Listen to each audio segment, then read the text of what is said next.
Journalist Revanth Reddy గారికి అవినాభావ సంబంధం ఉన్నందుక మీరు ఈ విషయాలు తెలంగాణ ప్రజలకు చెప్పాలి. ఆ అమ్మాయిని పెళ్లి మైనర్ అయిపోయిన తర్వాత మేజర్గా అయిన తర్వాత నిన్ను పెళ్లి చేసుకుంటానని నమ్మబలికిండంట సాయి భగీరథ్. సో ఇప్పుడు నాకు నువ్వు అవసరం లేదన్న వెంటనే ఆ అమ్మాయి 2 సార్లు, ఒకసారి ఉరేసుకోవాలని ప్రయత్నం చేసిందంట, 2 సార్లు చేయి మీద గాజు పెంకుతోని గాయాలు కూడా చేసుకున్నదంట.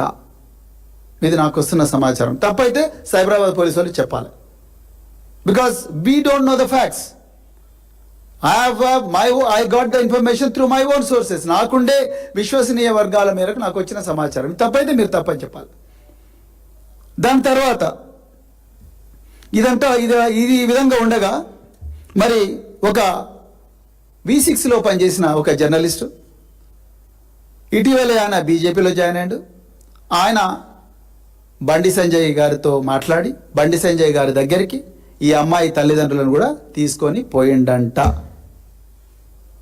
నిన్న రాత్రి 10 గంటలకు కూడా ఆ అమ్మాయి తల్లిదండ్రులు పోలీస్ స్టేషన్లో ఉండగానే ఈ అమ్మాయి తల్లి ఇద్దరు పోలీసులు ఉండగానే ఈ V6లో పనిచేసిన ఈ జర్నలిస్టు, ఇప్పుడు బీజేపీలో జాయిన్ అయిన ఈ సోకాల్డ్ జర్నలిస్టు, ఆయన బండి సంజయ్కి ఈ అమ్మాయి తల్లికి తండ్రికి మధ్యలో రాయబారం జరిపి దయచేసి కేసు డ్రాప్ చేసుకోండి, క్లోజ్ చేద్దాము అని చెప్పిండంట. అదేవిధంగా మరి బండి సంజయ్ గారి ప్రోద్బలం మేరకే నిర్మల్లో ఏప్రిల్ నెలలో ఒక కేసు బుక్ అయింది ఈ అమ్మాయి మీద, ఈ అమ్మాయి తల్లిదండ్రుల మీద. నేను మళ్ళీ చెప్తున్నా, వీళ్ళు ఎక్స్టార్షనిస్టులు వెళ్తే వీళ్ళు బెంచ్ కార్లలో లేకపోతే ఫార్చ్యూనర్లో తిరగరు. అది 50,000కి ఆశపడరు. 50,000 ఇచ్చినట్టుగా ఆధారాలు కూడా చూపించాలి. ఆయన జీపేనో, ఫోన్పేనో, గూగుల్ పేనో, లేకపోతే పేటిఎమ్మో, ఏదో ఒకటి బ్యాంక్ నుంచి బ్యాంక్ ట్రాన్సాక్షన్ అయ్యో, క్యాష్ అయితే ఎక్కడి నుంచి క్యాష్ డ్రా చేసిండు అవన్నీ చూపించాలి. ఎవరు? బండి సాయి భగీరథ్. అవన్నీ ఇయ్యలే, బట్టగాల్సి మీద పడేసిండు అమ్మాయి మీద.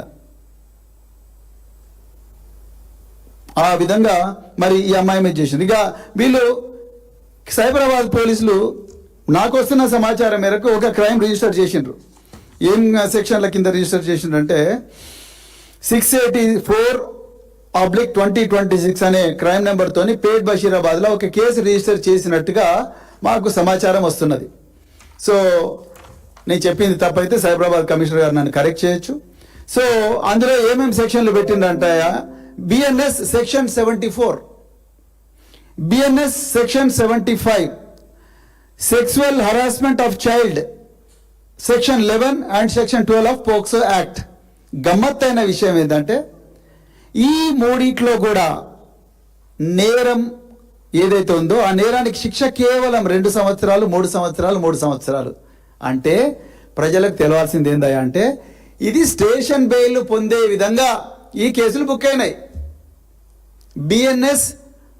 BNSS భారతీయ నాగరిక సురక్షా సమితి ఏదైతే BNSS అని ఉందో, ఒకప్పుడు CRPC, ఈ BNSS లో 35 క్లాస్ 3 అని ఒక సెక్షన్ ఉంటుంది. దాంట్లో స్టేషన్ బెయిల్ ఇవ్వచ్చు.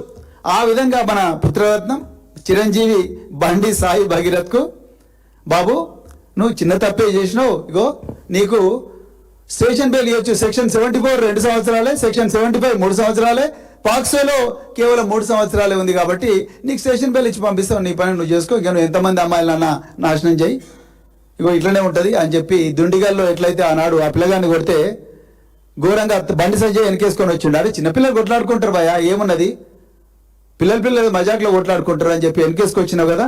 అట్లా వెనకేసుకొచ్చినందుకే సంజయ్ గారు ఇలా అమ్మాయిల జీవితాన్ని నాశనం చేసిండు. ఎంతమందిని చేసిండో ఇది ఓన్లీ తెలుస్తున్నది.